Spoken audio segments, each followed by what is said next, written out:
Hallelujah. सभी सुनने वाले भाई बहनों को मेरी तरफ से जय मसीह की।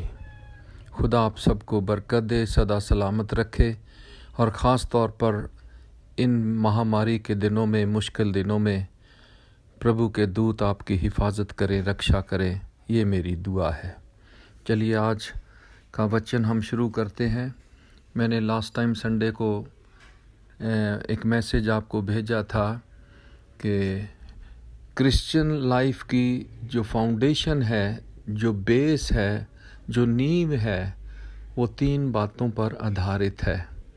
उसके बाद फिर दुआ, प्रार्थना, बंदगी, फिर शुरू होती है इबादत, फिर शुरू होती है आराधना और बलिदान और खुदा की शुक्रगुजारी और तारीफ़ और महिमा उसके बाद शुरू होती है। अगर आप ये 3 बातें आपके जीवन में आती हैं और आ जाएं तो उसके बाद एक खुदा की इबादत शुरू होती है। खुदा आपको बरकत दे। मैंने पिछले मैसेज में डाला था कि मूसा ने फ़िरौन राजा को जाके कहा था कि हमें खुदा के लिए बलिदान चढ़ाना है, हमें जाने दे इस्राएलियों को।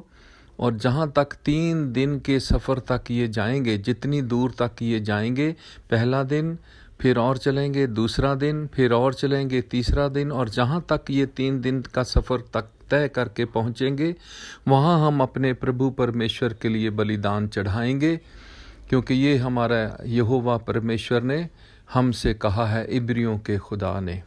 तो मैंने लास्ट मैसेज में आपको पहला दिन बताया था, यानी पहला पॉइंट या पहला स्टेप या पहला दिन या पहली मंजिल जो मैंने आपको बताई थी वो थी पश्चाताप, तौबा के बगैर यही क्रिश्चियन लाइफ यहीं से शुरू होती है, मसीही ज़िंदगी यहीं से शुरू होती है। ऐसा नहीं है कि आप दुआ भी करी जाओ और ज़िंदगी भी गुनाह में हो और पाप में हो।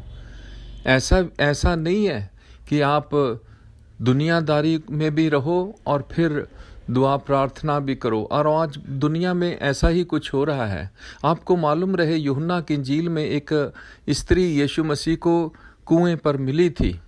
इंतज़ार तो वो भी कर रही थी खुदावंद यीशु मसीह का, इंतज़ार तो वो भी कर रही थी, पर उसका जो जीवन था, उसकी जो ज़िंदगी थी, उसकी जो लाइफ स्टाइल था वो ठीक नहीं था, वो बदचलन थी। 5 पति कर चुकी है, ज़िंदगी गुनाह में है, पाप में है, ज़नाकार है, बहुत गंदगी है, पर इंतज़ार तो वो भी कर रही थी। और आके यीशु मसीह को, यीशु मसीह के साथ, यीशु मसीह की बातें, यीशु मसीह के बारे में कह रही है कि आएगा मसीहा, आएगा, वो हमें सिखाएगा, समझाएगा, हमें ठीक करेगा। तो ऐसा नहीं है। ज़िंदगी गुनाह में है जब तक तौबा नहीं है, जब तक पश्चाताप नहीं है, जब तक आप गुनाह से अलग नहीं हो जाते, गुनाह में से निकल नहीं आते।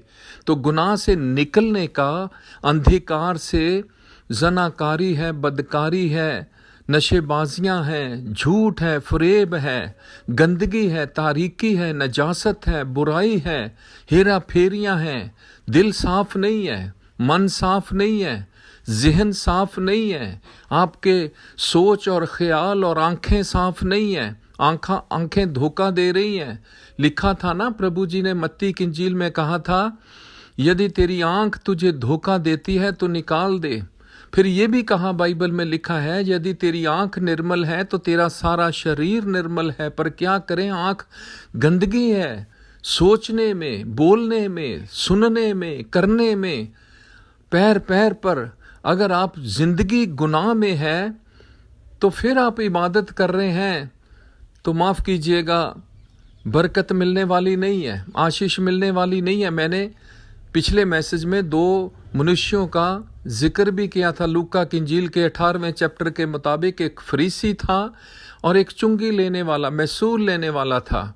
एक, यानी ऐसे कह लो कि एक अपने आप को धर्मी जता रहा था और एक अपने आप को नीचा कर रहा था। जिसने कहा, जिसके बारे में ऐसा लिखा है कि उसने अपनी नज़र आसमान की तरफ उठाना भी ना चाहा। इतनी शर्मिंदगी थी उसको अपने गुनाह के कारण कि उसकी नज़र ही नहीं मिल रही थी खुदा की तरफ। उसने आंख उठाना भी नहीं चाहा आसमान की तरफ, और छाती पीट पीट कर ये कह रहा कि मुझ पापी पर दया कर, मुझ पापी पर दया कर। ये पश्चाताप ही तो था, ये तौबा ही तो कर रहा था। मुशर्रफ बेटे की भी बात मैंने बताई थी, उसने भी आकर माफ़ी मांगी और पश्चाताप किया, तौबा किया। मैं ये बताना चाहता हूँ साफ साफ लफ्ज़ों में कि तौबा के बगैर ये पहला स्टेप है, ये पहली मंजिल है, ये पहला दिन है।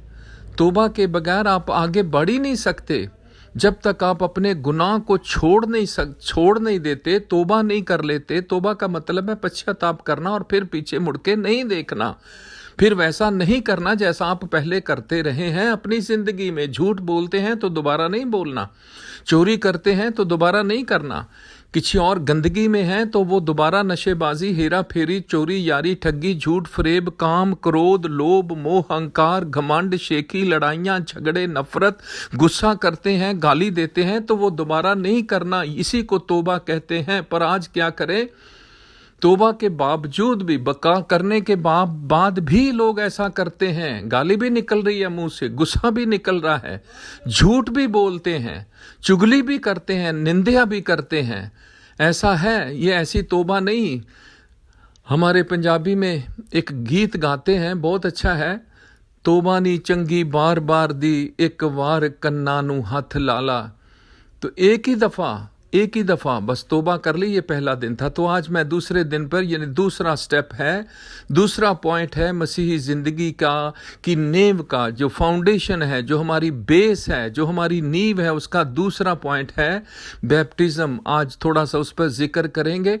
आप सुनते रहिए, ज़्यादा देर नहीं है, 15-20 मिनट तो आपके लगेंगे, पर मुझे पक्का यकीन है कि आपको आशीष मिलने वाली है। जिन्होंने अभी तक तौबा नहीं करी तो वो कर लीजिएगा। आप अपने पाप से पश्चाताप कर लीजिएगा। अगर कर ली है तो अपनी तौबा की तरफ गौर कीजिएगा और तौबा के मुताबिक फल भी लाइएगा। जिन्होंने जो कर चुके हैं, अब आप अपने जीवन पर गौर कीजिएगा, अपने क्रिश्चियन लाइफ पर, अपनी लाइफस्टाइल पर, कि दोबारा गलती तो नहीं हो रही, दोबारा झूठ तो नहीं निकल रहा मुंह से, गाली तो नहीं निकल रही, चुगली तो नहीं निकल रही, कोई निंदा तो नहीं हो रही, कोई पाप या कोई गुनाह या कोई बुराई तो नहीं हो रही।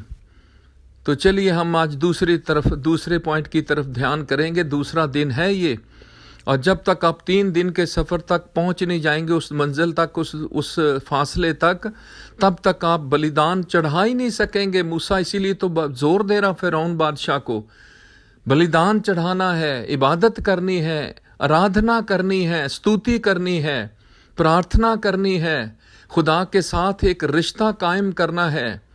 खुदा हमारे जो पेट के अंदर गंदगी है, खुदा को उससे नफरत नहीं। जो हमारे दिल के अंदर गंदगी है, उससे खुदा को नफरत है। खुदा पापी को तो प्यार करता है, गुनाहगार को तो प्यार करता है, पर गुनाहगार के गुनाहों को प्यार नहीं करता। हब्बाकूक की किताब में ऐसा लिखा है, खुदा की आंखें, तेरी आंखें इतनी पवित्र और पाक हैं कि वो गंदगी और तारीकी और नजासत को देख नहीं सकती। Our God is so holy God।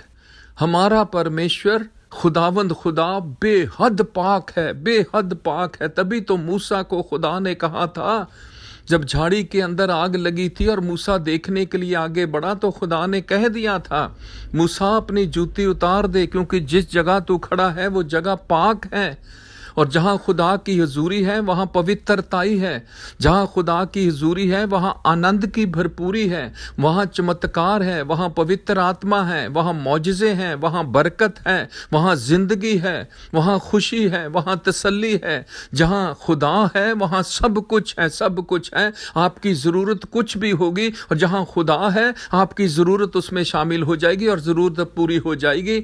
और खुदा वहाँ आएगा, पवित्र जगह पे आएगा, पाक जगह पे आएगा खुदा।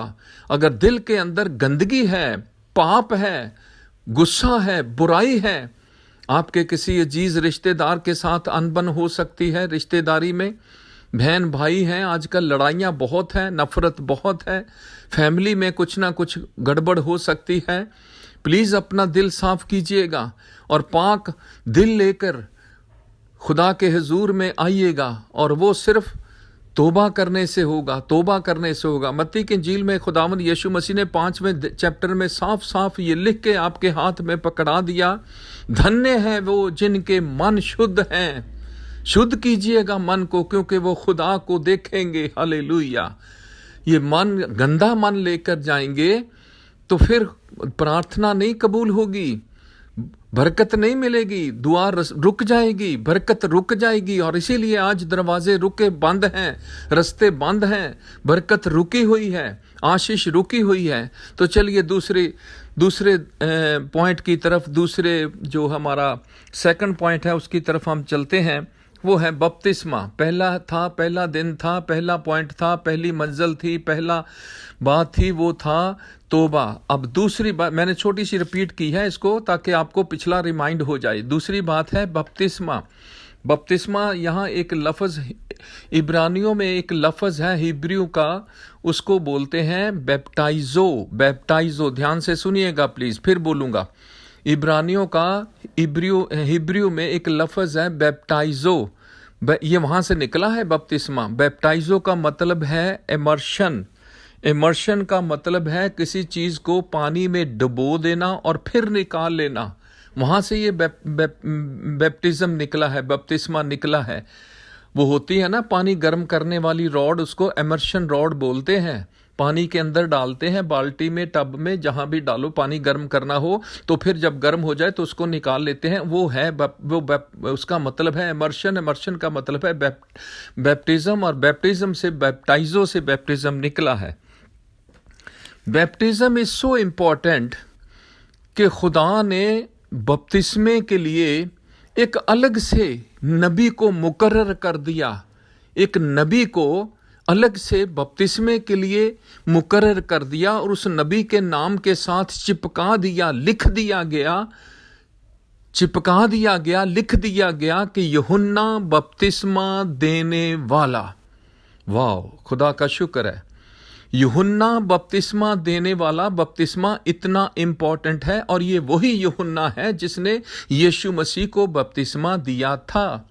जब यीशु मसीह बपतिस्मा लेने के लिए यरदन में उसके पास आए थे नदी में, यूहन्ना जब बपतिस्मा दे रहा था तो यूहन्ना ने साफ कह दिया था कि मुझे तो तेरे हाथ से बपतिस्मा लेने की ज़रूरत है। माफ़ कीजिएगा, मैं आपको एक और बात बताऊं। यीशु मसीह तो खुदा है, खुदा, और खुदा ही है यीशु मसीह। उसको बपतिस्मा लेने की ज़रूरत नहीं, उसको तौबा करने की भी ज़रूरत नहीं है, उसको बपतिस्मा लेने की भी ज़रूरत नहीं, पर वो शरीयत को पूरा करने के लिए आया था। यही तो उसने, यीशु मसीह ने यूहन्ना को कहा था, अब इसी तरह होने दे, शरीयत को पूरा करते हैं। मैं शरीयत को लोप करने नहीं, पूरा करने आया हूँ। मैं किसी रस्म को तोड़ने नहीं, उसको पूरा निभाने आया हूँ। हालेलुया। तो यूहन्ना, यीशु मसीह हमारा गुरु है, उस्ताद है, मास्टर है, नमूना है, रब है, खुदा है। जैसे खुदा ने नमूना हमें दिया यीशु मसीह ने बपतिस्मा लेने का, ऐसे यीशु मसीह ने दुआ का भी तो हमें नमूना दिया था ना शागिर्दों को, कि जब कभी भी आप दुआ किया करो तो ऐसे दुआ किया करो। ये आपको मिलेगी मत्ती की इंजील के 6 चैप्टर में, कि आए हमारे बाप तू जो आसमान पर है, वगैरह वगैरह। वो दुआ का भी एक नमूना मत्ती की इंजील में दिया खुदा ने। अब बपतिस्मे का भी नमूना दिया है।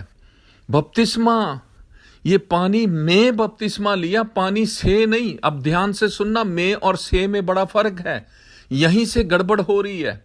मैं इस बात को ज़्यादा किसी उसकी तरफ नहीं ले जाना चाहता, पर मैं चाहता हूं कि आपकी समझ में ये आ जाए।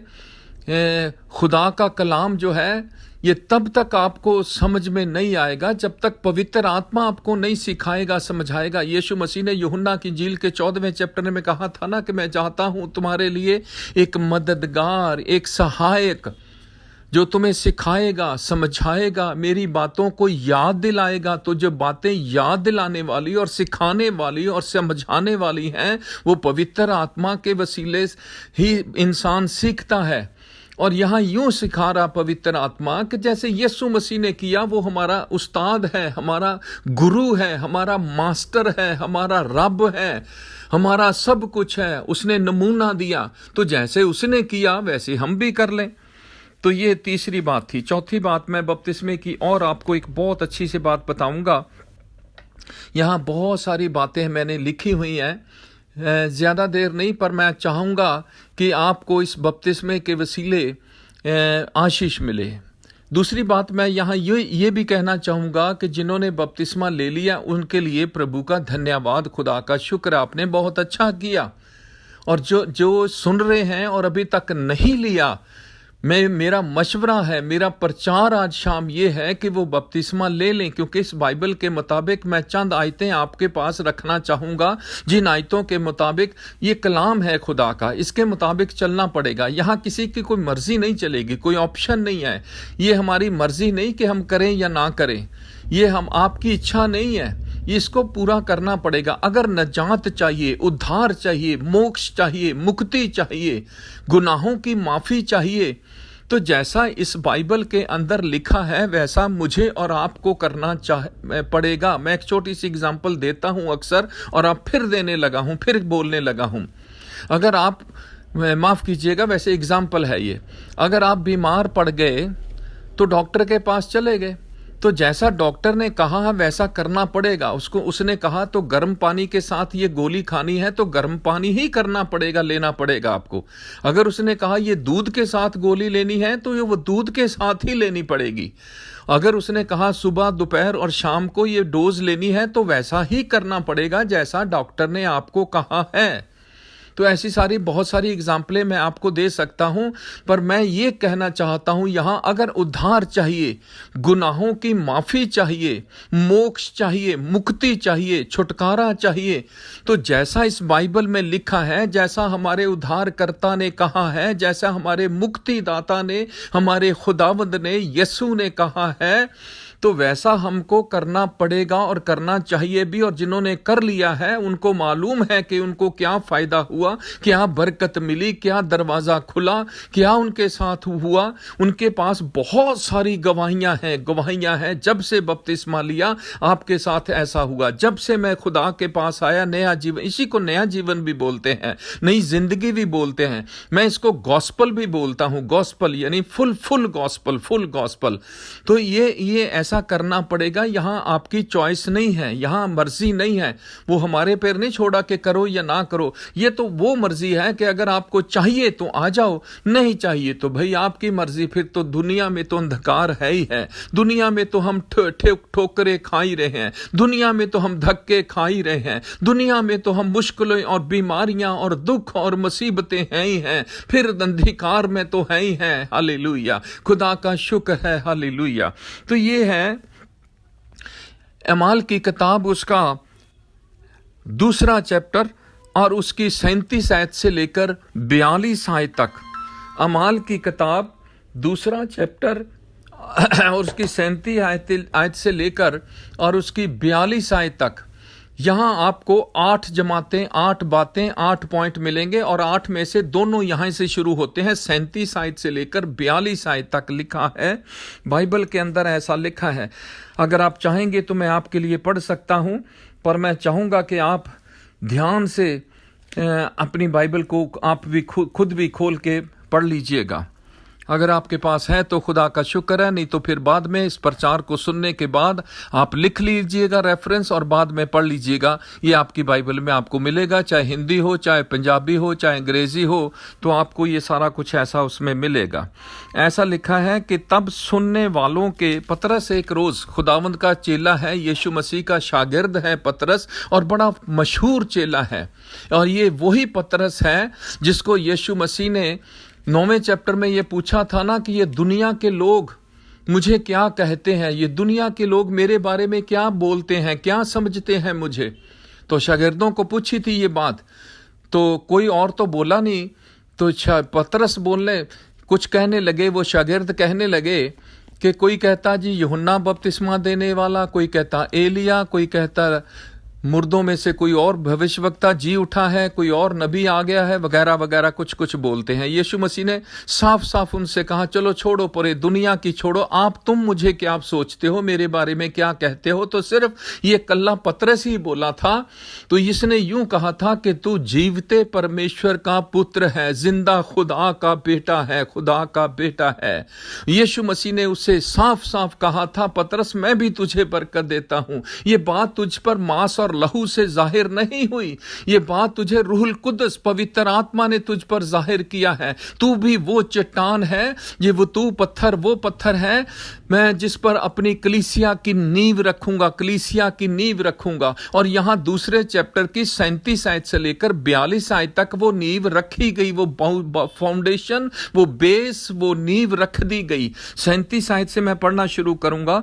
तब पतरस खड़ा होकर प्रचार कर रहा था, तो 37 आयत में लिखा, तब सुनने वालों के जो हृदय थे वो छिद गए। सुनने वालों के जो उसका प्रचार सुन रहे थे, जैसे आज आप सुन रहे हो कलाम की बातें, उसी तरह पतरस की बातें, पतरस के वसीले से जो खुदा का रूह उसके अंदर बोल रहा था, तो ऐसा लिखा कि वो सुनने वालों के दिल छिद गए और वो पतरस और शेष प्रेरितों से, बाकी शागिर्दों से ये पूछने लगे कि हे भाइयों, हम क्या करें। पतरस ने उनसे कहा, 38 आयत है ये, पतरस ने उनसे कहा, मन फिराओ। नंबर 1 क्या था? तोबा करो और तुम में से हर एक अपने अपने पापों की क्षमा के लिए, काहे के लिए? अपने अपने गुनाहों की माफी के लिए। तो ये बपतिस्मा जो है ये गुनाहों की माफी के लिए है, अपने अपने गुनाहों की माफी के लिए यीशु मसीह के नाम से बपतिस्मा ले तो तुम पवित्र आत्मा का दान पाओगे। ये 38वीं आयत है, 38वीं आयत है। तुम अपने अपने गुनाहों की माफी के लिए है ये बपतिस्मा। ये कोई रीत रिवाज नहीं है, ये कोई कल्चर नहीं है, यहां कोई क्रिश्चियन बनने का बात नहीं है, यहां कोई धर्म परिवर्तन की बात नहीं है। आज लोगों में एक बहुत बड़ी धारणा है, ऐसा विचार बन चुका है कि ये लोग जी धर्म परिवर्तन करते हैं, ये लोग ऐसा करते हैं, ये वैसा करते हैं। कोई किसी को बदल नहीं सकता। मेरा ये दावा है, मेरी ये गारंटी है, दुनिया में कोई शख्स किसी को कोई बदल नहीं सकता। अगर बदल सकता है तो खुदा का रूह, अगर बदल सकता है तो खुदावंद खुदा, अगर बदल सकता है तो यीशु मसीह, वरना इंसान को बदल ही नहीं सकता। आप किसी के स्वभाव को कैसे बदल सकते हैं? आप किसी के मिजाज को कैसे बदल सकते हैं? आप किसी को कैसे, उसके दिल को कैसे बदल सकते हैं? ये तो खुदा का रूह है जो दिलों को बदलता है, मिजाज को बदलता है, बोली, तबीयत, हरकतों, आदतों, करैक्टर, जीवन, जिंदगी को बदलता है। मैंने बदलते बड़े बड़े डाकू लोग बदलते देखे, बड़े बड़े जनाकार लोग, शराबी लोग, नशेबाज लोग, और जो जुआ खेलने वाले लोग और गंदे और पापी लोग बदलते देखे। अगर खुदावंद यीशु मसीह जकई को उस दिन बदल सकता है और कुछ भी नहीं किया, हालेलुया, उसकी तो हुजूरी ही बदल देती है। उसकी जहां हुजूरी होती है वहां हालात, एटमॉस्फेयर बदल जाता है, हालेलुया, एटमॉस्फेयर बदल जाता है, एक फिजा बदल जाती है, हालात बदल जाते हैं, हालेलुया, जहां खुदावंद की हुजूरी होती है। तो इंसान को खुदा बदलता है। और यहां वो भी धर्म बदलने वाली बात नहीं है, वो तो दिल को बदलता है, दिल को, आपकी सोच को बदल देता है, आपके ख्याल को बदलता है, आपके मन को बदलता है, आपके स्वभाव को बदलता है। वो धर्म को नहीं बदलता, आपके मजहब या धर्म को नहीं बदलता, वो आपके दिल को बदलता है, हालेलुया। वो आपकी सोच को बदलता, आपके ख्याल को बदलता, आपके विश्वास को बदलता है। आज धर्म परिवर्तन की बात नहीं है, ये तो दिल परिवर्तन की बात है। दिल बदलना चाहिए, दिल बदलना चाहिए। हमारे यहाँ एक गीत गाते हैं, भेष बदला तो क्या हुआ, दिल का बदलना चाहिए, एक दो बात नहीं, सब कुछ बदलना चाहिए, हालेलुया।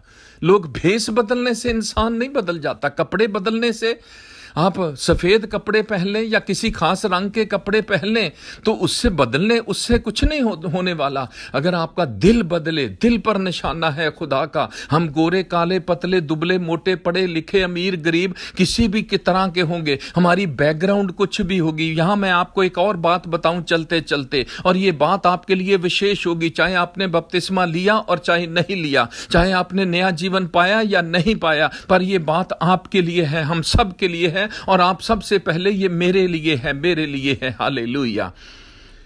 हमारी बैकग्राउंड कुछ भी होगी, हम किसी भी मिशन के होंगे, किसी भी मजहब के होंगे, किसी भी धर्म के होंगे, किसी भी कौम के होंगे, किसी भी मुल्क के होंगे, किसी भी शहर के होंगे, किसी भी गांव के होंगे, हमारी बैकग्राउंड कुछ भी होगी, पर एक बात पक्की है मेरे अजीजों, सुनने वाले मेरे भाइयों और बहनों, एक बात पक्की है और ये बात आपके लिए है। हमारी बैकग्राउंड कुछ भी होगी, पर हम सबको, मुझे भी आपको भी, खुद उस खुदा की बहुत बहुत बहुत बहुत सख्त जरूरत है, और उस खुदा के बगैर गाड़ी नहीं चलेगी। हालेलुया। वो है हालात बदलने वाला। मुझे खुदा की जरूरत है, आपको खुदा की जरूरत है। हर पल हर वक्त 24 घंटे, इवन रात को सोते वक्त भी खुदा की जरूरत है। इसलिए जरूरत है कि हमारी जिंदगी और मौत खुदा के हाथ में है। ये जो सांस हम लेकर जिंदा है ना, ये ये इन सांसों को खुदा चला रहा है। ये खुदा के दिए हुए सांस हम लेकर जिंदा हैं, खुदा की दी हुई जिंदगी हम जी रहे हैं। हालेलुया। इसलिए उस खुदा के लिए खुदा की बहुत सख्त जरूरत है। हालेलुया। उसके बगैर कहां गुजारा। तो मैं ये बता रहा था कि ये जो बपतिस्मा है ये गुनाहों की माफी के लिए है, गुनाहों की माफी के लिए। आपको मालूम रहे, बाइबल में ऐसा लिखा है रोमियो के 6 चैप्टर में कि गुनाह की जो मजदूरी है वो मौत है। The penalty of sin is death. Hallelujah. इसका मतलब ये गुनाह एक ऐसी खतरनाक चीज है, यानी बीमारियों से भी ऊपर। 2 तरह की है ना बीमारियां भी, 2 तरह की शिफा भी 2 तरह की है। अब यहां मैं कहां बताऊं, बपतिस्मा छूट जाएगा फिर पीछे निकल जाएगा। 2 तरह की है शिफा भी, एक रूहानी शिफा, एक जिस्मानी शिफा। अगर रूहानी शिफा आपको मिल जाए तो जिस्मानी शिफा आपको अपने आप ऑटोमेटिकली मिल जाएगी। आपकी रूह ठीक हो जाए, आपकी जिंदगी बदल जाए, आपका दिल बदल जाए, आपका हालात बदल जाए, आपकी परेशानी चली जाए, पीस ऑफ माइंड मिल जाए, रात को नींद आ जाए। इससे बढ़िया और क्या हो सकता है। आपको रूहानी शिफा मिल जाए तो जिस्मानी शिफा अपने आप मिल जाएगी। तो इसके लिए कि इससे पहले कि आप जिस्मानी शिफा हासिल करें, आपके पास ब्लड प्रेशर है, शुगर है, कैंसर है, टीबी है, तरह तरह की बीमारियां हैं, पेट की बीमारी है, हड्डियों जोड़ों नसों नाड़ियों की बीमारी है, ब्रेन की बीमारी है, आंखों की, कान में कुछ और बीमारी है। आप तरह तरह के डॉक्टरों को दिखाते हैं, एक से एक डॉक्टर, एक से एक दवाई, कहां क्या नहीं छोड़ा आपने। तरह तरह के अस्पताल में जाते हैं, बढ़िया से बढ़िया इलाज करवाते हैं। खुदा का शुक्र है हमारे पास एक ऐसा शाफी है जो हमें जिस्मानी शिफा भी देता है और हमें रूहानी शिफा भी देता है, और उसका नाम है यीशु मसीह। यीशु मसीह, यीशु मसीह। इसीलिए वो दुनिया में आया हमारे बोझ उठाने के लिए, बीमारियों को उठाने के लिए। उसके मार खाने से हम चंगे हुए, उसके कोड़े खाने से हम चंगे हुए, उसके नाम से हमें शिफा मिली, निजात मिली, हयात मिली, जिंदगी मिली, बरकत मिली, शिफा मिली। हालेलुया। ये वो नाम है जिसके बारे में लिखा, आसमान के नीचे और जमीन के ऊपर आदमियों में एक नाम है जिसका नाम है यीशु मसीह। ये वो नाम है जो स्वर्गदूत ने, फरिश्ते ने आके मरियम को कहा था कि तू उसका नाम यीशु रखना, यीशु रखना। ये यीशु है जो हमें, हमारे दिल को बदलता, हमारी सोच को बदलता, हमारे हालात को बदलता, हमारी जुबान बोली को बदल देता। इस बोली में से हर वक्त गाली निकलती है, हर लफ्ज के साथ गाली निकलती है। इंसान गंदगी से लिबड़ा पड़ा है। हालेलुया। उससे, उसकी माफी के लिए मैं आपको और बात बताऊं, बचपन से लेकर आज तक, आपकी उम्र कुछ भी होगी, मेरी उम्र 70 वर्ष की होने वाली है, 1 साल रह गया अभी। आपकी उम्र कुछ भी होगी, हमने हर एक ने गलतियां करी, हर एक ने। कोई आज हाथ खड़ा करके नहीं कह सकता कि मैंने कभी गलती नहीं की।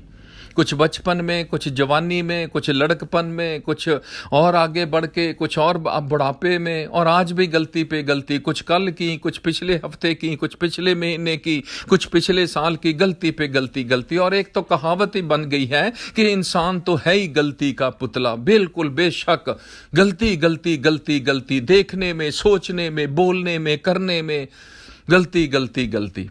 वो उन गलतियों की जो लिस्ट है, हमारे नाम के साथ एक लंबी चौड़ी लिस्ट लगी हुई है।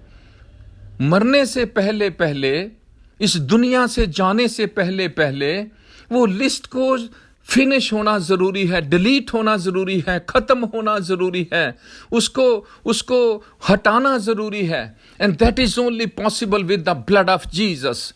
वो सिर्फ यीशु के लहू से ही वो गलतियां मिट सकती हैं, छुप सकती हैं, हट सकती हैं। वो लिस्ट खत्म हो सकती है यीशु के लहू से, उस पर ईमान लाने से, उस पर विश्वास करने से, अपने पापों से तौबा करने से और पानी में बपतिस्मा लेने से। लिखा, तुम में से हर कोई अपने अपने गुनाहों की माफी के लिए, यानी इस जो लिस्ट में गुनाह लिखे हैं उनकी माफी के लिए यीशु मसीह के नाम से बपतिस्मा ले। काहे, किसके लिए बपतिस्मा ले? गुनाहों की माफी के लिए। इस लंबी चौड़ी लिस्ट जो आपके नाम के साथ है, अगर इसको हटाना है, फिनिश करना है, डिलीट करना है, हटाना है, कि आपके नाम के सामने कोई दोष पत्र ना हो, कोई लिस्ट, कोई गुनाह या गलती ना हो, तो आपको यीशु मसीह पर विश्वास करना होगा। हालेलुया। उसके लहू पर, उसकी मोहब्बत पर, उसकी कुर्बानी पर, उसके प्यार पर, और अपने पापों को मानकर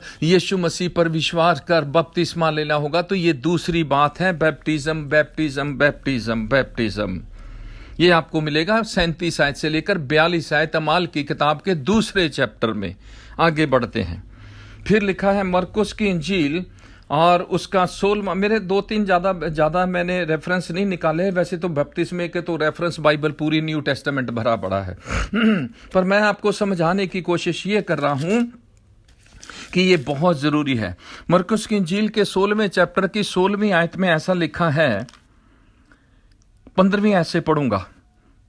और उसने उनसे कहा, तुम सारे जगत में जाओ। कहां जाओ? किसी एक शहर में नहीं, किसी एक मुल्क में नहीं, किसी गांव में नहीं, किसी खास स्टेट में नहीं, किसी एक एरिया में नहीं, सारे जगत में। हालेलुया। सारी दुनिया में जाओ। और उसने उनसे कहा, तुम सारे जगत में जाकर सारी सृष्टि के लोगों को सुसमाचार प्रचार करो। सारी दुनिया में जाके सारी दुनिया के लोगों को इस खुशखबरी का प्रचार करो। और जब प्रचार करोगे तो 16वीं आयत में आगे रिजल्ट आपको मिलेगा, जो विश्वास करे, 16वीं आयत है, जो विश्वास करे और बपतिस्मा ले। तो यानी इसका मतलब है ये विश्वास जो है, ये बैप्टिज्म जो है विश्वास के साथ चिपका हुआ है। जो विश्वास करे और बपतिस्मा ले, मतलब विश्वास और बपतिस्मा एक ही जगह पे आ रहे हैं। ये जो विश्वास करे और बपतिस्मा ले, उसी का उद्धार होगा। परंतु जो विश्वास ना करेगा वह दोषी ठहराया जाएगा। हालेलुया।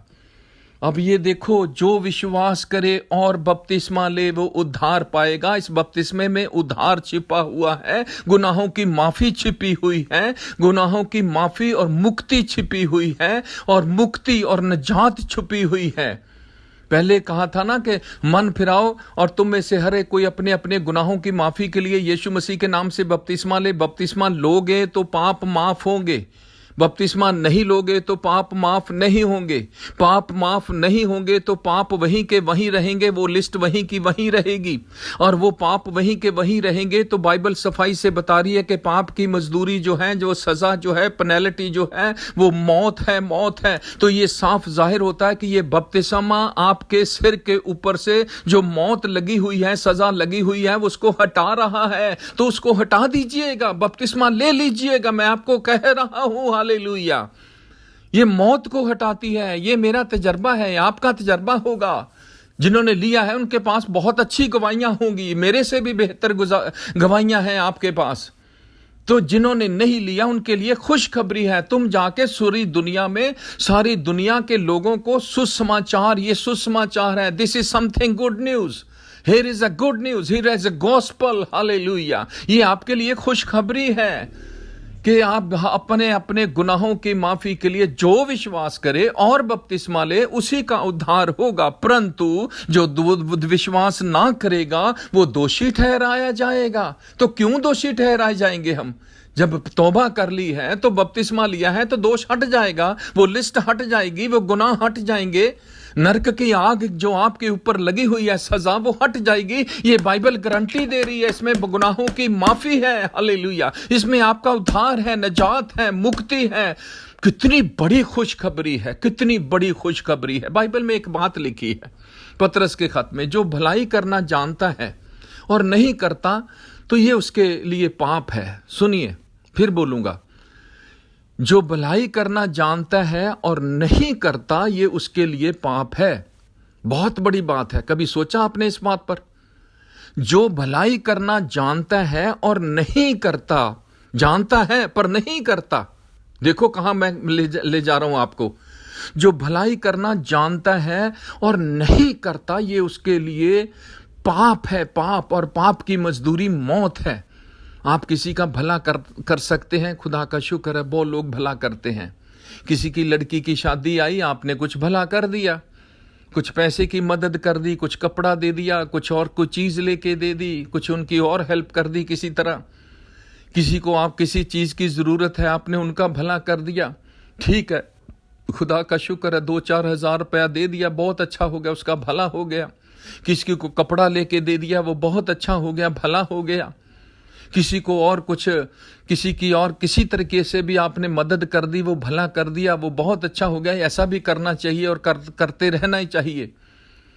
पर सबसे भलाई की बात यह है, किसी की रूह बचा ली आपने, आय हाय हाय, किसी की जान बच गई आपके वसीले, किसी की रूह बच गई। कोई नरक में जाने से बच गया, जहां वो अमीर आदमी चला गया और आज तक एक बूंद पानी के लिए तरस रहा और नहीं मिली और ना ही मिलेगी।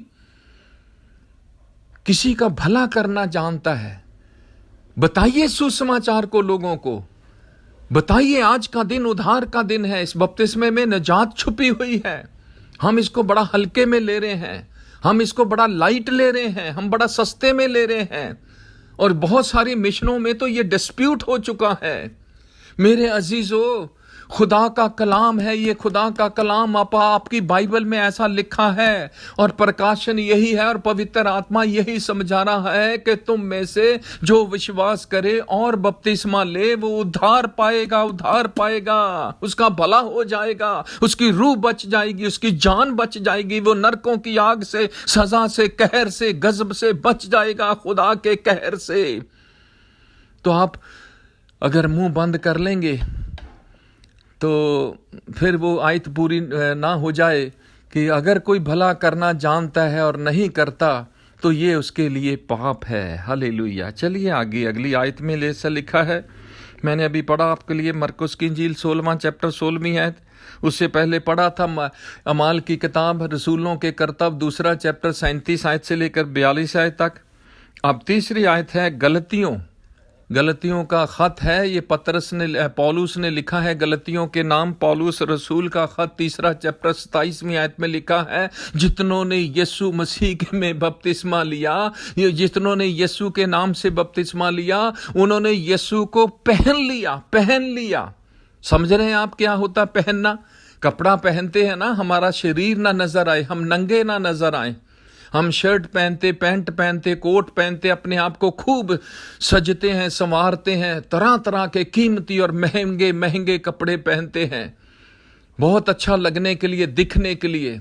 पर यहां तो और ही निकल आई कोई एक बात कि जितनों ने बपतिस्मा, यीशु का बपतिस्मा लिया, उन्होंने यीशु मसीह को पहन लिया। है वेरी गुड, हालेलुया। अगर आपने खुद बपतिस्मा लिया हुआ है तो आपने यीशु को पहना हुआ है। यीशु नजर आ रहा है आपके अंदर, हालेलुया। आपके बाहर शरीर के ऊपर यीशु नजर आ रहा है। आपको मालूम है, कोई एक सड़क पे बंदा जा रहा हो और उसने कपड़े ना पहने हो तो क्या बोलेंगे लोग उसे? बेहया, बेशर्म, पागल, या कुछ भी ऐसा कह लो, सेकेट्रिक है, इसका दिमाग खराब है, इसको शर्म नहीं आ रही, इसको हया नहीं आ रही, इसका नंगापन नजर आ रहा। आपको मालूम है अबागे अदन के अंदर शैतान ने कपड़े उतरवाए थे आदम और हवा के। उन्होंने नंगा महसूस किया था, वो पहला दिन था, और उसी नंगेपन को ढकने के लिए ये आज आयत पूरी हो रही है। जितनों ने यीशु का बपतिस्मा लिया, उन्होंने यीशु को पहन लिया, उनकी शर्म ढकी गई, उनका नंगेस ढका गया। हमारे नंगेज को, हमारी शर्म को दूर कर दिया। ये बपतिस्मा वैसा है, ये ऐसा काम कर रहा है कि हमारी हया को, हमारी बेशर्मी को दूर कर रहा है। यीशु मसीह को पहन लो, हालेलुया। और जब यीशु मसीह को पहन लेंगे, यीशु ही नजर आएगा, आपका तन ढका जाएगा, आप गर्मी से बच सकेंगे, आप सर्दी से बच सकेंगे, आप किसी भी बेशर्मी से बच सकेंगे, बेइज्जती से बच सकेंगे, बेहयाई से बच सकेंगे, आप किसी में बेइज्जती से बच सकेंगे। समाज के अंदर जो बेइज्जती हो रही है, कोई नंगा फिर रहा हो तो आपको देखो लोग क्या करेंगे, पत्थर मारेंगे, उसको पकड़ लेंगे, कूटेंगे, मारेंगे, पागल कहेंगे, चिल्लाएंगे, उस पर मजाक करेंगे, उसके ठट्ठे उड़ाएंगे, उसकी खिल्ली उड़ाएंगे।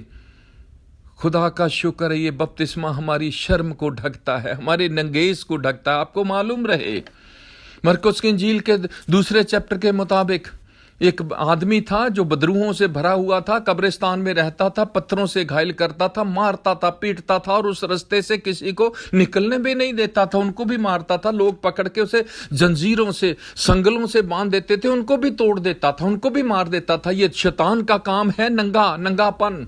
शैतान का काम है इंसान को नंगा करना। खुदा का शुक्र है, ये बपतिस्मा हमारे जब हम पहनते हैं, यीशु को बपतिस्मा लेते हैं तो यीशु को पहनते हैं, हमारा नंगापन ढका जाता है। ये है, this is the meaning, real meaning of baptism. हम यीशु मसीह को पहन लिया हमने। अब यीशु मसीह को पहन लिया तो मेरे अजीजों, अगर आपने ले लिया है तो यीशु को पहन लिया है। अगर यीशु को पहन लिया है तो आप यीशु ही नजर आना चाहिए आपके अंदर, आप खुद नहीं नजर आने चाहिए। मेरी बहन, मेरे भाई, सुनने वाले मेरे भाइयों, आप नहीं नजर आने चाहिए, आपके अंदर से यीशु मसीह नजर आना चाहिए, उसकी मोहब्बत नजर आनी चाहिए, उसके गुण, उसकी सिफतें, उसकी खूबियां नजर आनी चाहिए, उसका प्यार नजर आना चाहिए, उसकी हलीमी, उसकी फरोतनी, उसकी बर्दाश्त, उसकी माफी, उसकी तबीयत, उसका स्वभाव, यीशु नजर आना चाहिए आपके अंदर। अगर आपने यीशु को पहना है तो आप तो ढक चुके हैं, आप तो छिप चुके हैं, आप तो पीछे रह गए हैं। आपके आगे यीशु मसीह आया है, आपके बदन के ऊपर यीशु मसीह है, उसको नजर आना चाहिए। उसका स्वभाव आप में नजर आना चाहिए, उसकी हरकतें, आदतें, बोली, तबीयत, मिजाज, जिंदगी, बंदगी, वो नजर आनी चाहिए। जो खुदा के अंदर खूबियां थी, जो यीशु के अंदर खूबियां थी, सिफतें थी, वो नजर आनी चाहिए। ये है बपतिस्मा। खुदा का शुक्र है। चलिए अगली बात और आखिरी बात, वो है मत्ती की इंजील का 28वां चैप्टर और उसकी 19वीं आयत। यीशु मसीह ने अपने शागिर्दों को एक कमांडमेंट दिया, और मैं तो इसको बोलता हूं सुप्रीम टास्क, एक बहुत बड़ा काम, सुप्रीम काम करने के लिए दिया। क्या कहा? जाओ इस सारे जगत में इस सुसमाचार का प्रचार करो, और उन्हें क्या करो? पिता और पुत्र और पवित्र आत्मा, उन्हें शागिर्द बनाओ, उन्हें चेला बनाओ, और उन्हें पिता, पुत्र और पवित्र आत्मा के नाम से बपतिस्मा दो, और वो बातें उनको माननी सिखाओ जो मैंने तुम्हें सिखाई हैं। हालेलुया। जो मैंने तुम्हें सिखाई हैं, ये अपने शागिर्दों को एक कमांडमेंट दिया, एक आज्ञा दी। जाओ, उन्हें जाके सारी दुनिया में जाके सुसमाचार का प्रचार करो कि मुक्ति का दरवाजा खुल चुका है, फजल का दरवाजा, रहम का दरवाजा, प्यार का दरवाजा, चंगाई का दरवाजा खुल गया है, और वो दरवाजा है यीशु मसीह। उसने कहा I am the way, hallelujah. और उन्हें जाके पिता और पुत्र और पवित्र आत्मा के नाम से बपतिस्मा दो, और वो बातें सिखाओ जो मैंने तुम्हें सिखाई हैं। उन्हें भी मानना सिखाओ कि इन बातों पर अमल करें, ये बातें माने। हालेलुया। ये है बपतिस्मा, ये है बपतिस्मा, ये है बपतिस्मा, पिता और पुत्र और पवित्र आत्मा के नाम से। हालेलुया। और आखिरी बात, और ये मेरी इस आखिरी आयत में जो मैं बोलने वाला हूं, इसमें मेरी गवाही भी छुपी है, मैं गवाही भी दूंगा, एक ही लाइन की बोलूंगा, और ये है, आपको मिलेगा अमाल की किताब यानी एक्ट्स ऑफ अपोस्टल्स, रसूलां दे करतब 22वीं चैप्टर और उसकी 16वीं आयत। रसूलों के करतब और उसका 22वां चैप्टर और उसकी 16वीं आयत में ऐसा लिखा है, अगर आपके पास बाइबल है तो निकाल सकेंगे, नहीं तो फिर मैं आपके लिए पढ़ता हूं और आप सुन लीजिएगा। मैं इसलिए पढ़ने लगा हूं क्योंकि इसमें मेरी गवाही है और एक ही मिनट में मैं आपको उस गवाही में बता के मैं आपके लिए दुआ करूंगा। तो ये 16वीं आयत है, प्रेरितों का काम 22वीं चैप्टर। तो यहां लिखा है, अब क्यों देर करता है, क्वेश्चन मार्क है के बाद, अब क्यों देर करता है, उठ बपतिस्मा ले और उसका नाम लेकर अपने पापों को धो डाल। फिर बोलूंगा, दोबारा आयत पढ़ूंगा। अब क्यों देर करता है, करता भी है और करती भी है बीच में। करती ये ना सोच ले कि ये तो किसी आदमी के लिए कहा गया, ये करता करते सब एक ही बात है। अब क्यों देर करता है, उठ बपतिस्मा ले और उसका नाम लेकर अपने पापों को धो डाल। ये आयत मेरे पादरी साहब ने, जब मैं खुदा के पास आया 1975 में, दिसंबर का महीना था, तो मेरा सारा उन्होंने कलाम गॉस्पल मुझे सुना दिया और जब सुनाने के बाद आखिरी आयत ये मेरे को छोड़ दी। और उस दिन ट्यूसडे था, मंगलवार था। तो मैं मनी माजरे रहता था अपने किसी अजीज रिश्तेदार के साथ। तो वो आयत छोड़ के तो आ गए पादरी साहब, ये आयत मेरे को कह के आ गए। इस आयत ने सारी रात मेरे को सोने नहीं दिया। यहां लिखा, अब क्यों देर करता है। और मैंने सोचा, I am already very late, मैं तो पहले ही बहुत देर कर चुका हूं, पहले ही देर हो चुकी है। और उस वक्त मेरी उम्र 21.5 साल की थी। खुदा का शुक्र है, मैं अगले ही दिन उठा, सुबह ही उठा, एक कपड़ा जोड़ा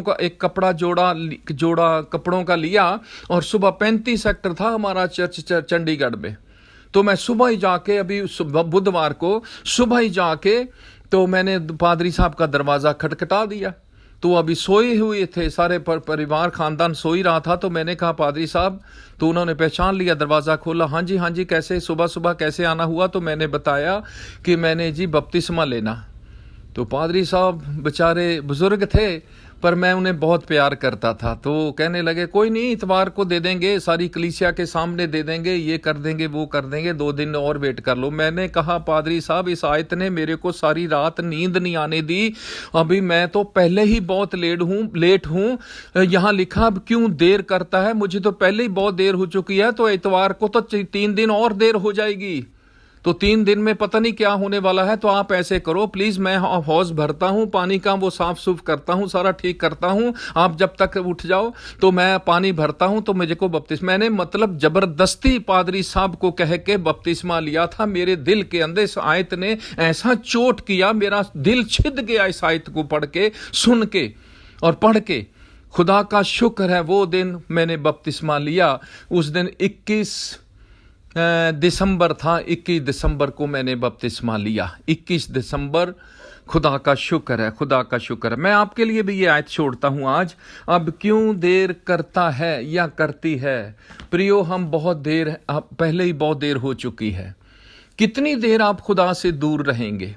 मुशर्रफ बेटा कितनी देर बाप के घर से बाहर रहेगा। आप कितनी देर दुनिया में भटकते रहेंगे, कितनी देर डॉक्टरों के पीछे इधर उधर जाते रहेंगे, कितनी देर हन्ना और इंतजार करेगी बरकत के लिए, कितनी देर इब्राहिम और इंतजार करेगा अपनी आशीष के लिए। आज का दिन मुक्ति का दिन है, उद्धार का दिन है, निजात का दिन है, आपकी बरकत का दिन है। आज आपके लिए दरवाजा खुलने वाला है। अब क्यों देर करती है, उठ। अब क्यों देर करता है, उठ बपतिस्मा ले। देर हो रही है बपतिस्मे में, तभी उसने कहा, उठ बपतिस्मा ले और उसका नाम लेकर अपने पापों को, गुनाहों को धो डाल। मतलब ये, बपतिस्मा लेंगे तो गुनाह धुल जाएंगे, बपतिस्मा नहीं लेंगे तो गुनाह नहीं धुलेंगे, गुनाह नहीं धुलेंगे तो गुनाह पाप वहीं के वहीं रहेंगे, और पाप वहीं के वहीं रहेंगे तो मौत लटकती रहेगी सिर पर, मौत, वो लिस्ट बरकरार रहेगी, वो मृत्यु रहेगी। ये बपतिस्मा है, ये मौत को मिटाता है। जितनी जल्दी लेंगे उतनी जल्दी आपका उद्धार होगा, निजात मिलेगी, मोक्ष मिलेगी, मुक्ति मिलेगी, गुनाहों की माफी मिलेगी। इस बपतिस्मे में गुनाहों की माफी छुपी हुई है मेरे प्रियो। यहां किसी मिशन का सवाल नहीं, किसी डिनोमिनेशन का सवाल नहीं, किसी धर्म जात कौम का सवाल नहीं। अपनी जान बचाने का सवाल है, अपनी रूह बचाने का सवाल है। बचती है तो बचा लो, जल्दी करो, हालेलुया। वरना एक दिन हम, मुझे और आपको खुदा के सामने खड़े होके आज के इसी वचन का, इसी कलाम का लेखा जोखा भी देना पड़ेगा, हिसाब देना पड़ेगा। एक दिन अदालत होगी, एक दिन नया जीवन के बारे में हमसे पूछा जाएगा। प्रचार किया गया, वचन सुनाया गया, आपके कानों तक ये बात पहुंची, क्यों नहीं उस दिन गौर किया? उठ बपतिस्मा ले, अब क्यों देर करता है?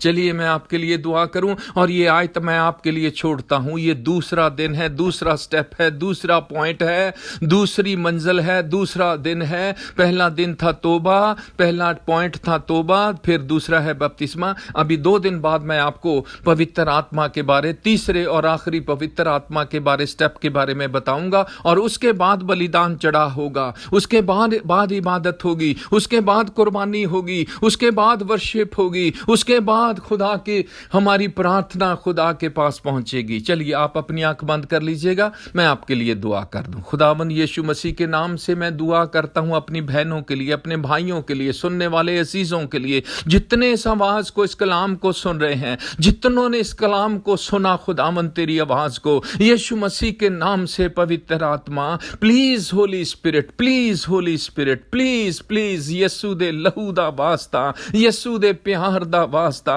यीशु दी कुर्बानी दा, यीशु दे किल्ला कोड़ियां ते कंडियां दा वास्ता दे के मैं दुआ करदा। सब सुनने वाले भाई भैणां नूं बरकत मिले, घरां दे विच बरकत आ जाए, बच्चियां नूं बरकत देई, दुनियावी जिस्मानी रूहानी बरकत देई, सुख सेहत ते तंदुरुस्ती देई, दिल छिद जान यीशु के नाम से। जिन्हां ने बपतिस्मा नहीं लिया ओ ले लैण, जिन्हां ने ले लिया ओ इस नਵੇਂ जीवन च कायम रहण वाला जीवन, ईमान दी मजबूती दमी, जरूरतां नूं पूरीआं करी, दुनियावी जिस्मानी ते रूहानी बरकत दमी।